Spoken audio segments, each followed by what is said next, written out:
बिस्मिल्लाहिर्रहमानिर्रहीम, अस्सलामु अलैकुम वरहमतुल्लाहि वबरकातुहू।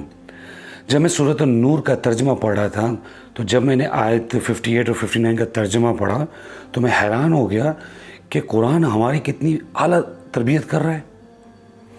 58 जो आयत है उसमें अल्लाह ताला कहता है, ईमान वालो, तुम्हारे जो लौंडियाँ हैं, काम करने वाले हैं, ग़ुलाम हैं, या तुम्हारे ऐसी औलाद जो कि अभी बलूगत को नहीं पहुँची, उनको चाहिए कि वो माँ बाप के जो घर हैं या जो उनके रूम्स हैं उनमें 3 ऐसे औकात हैं जिसमें दाखिल ना हो।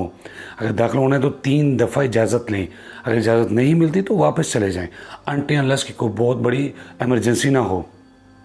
देखिए, वो 3 औकात कौन से हैं?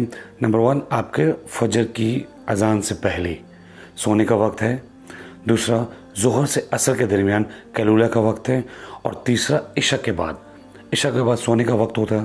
पुराने ज़माने में लोग जल्दी सोए जाया करते थे, लेकिन आजकल हम लोग इतनी जल्दी नहीं सोते। अगर हम नहीं सोते, लेकिन हमें तरबियत दी गई कि हम वालिदैन के घरों में या उनके रूम्स में जब भी जाएं इन औकात में तो परहेज़ करें।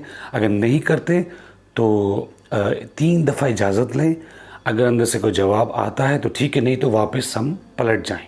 ये नहीं कि हम खटखटाते रहें और आवाज़ें देते रहें अनटिल इसके बहुत कोई बड़ी इमरजेंसी ना हो। तो लिहाजा इन 3 औकात का हम ख़ास तौर पे ख्याल करें।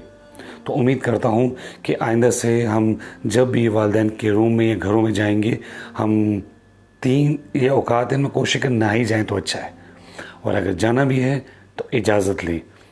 Thank you very much. अस्सलामु अलैकुम वरहमतुल्लाहि वबरकातुहू।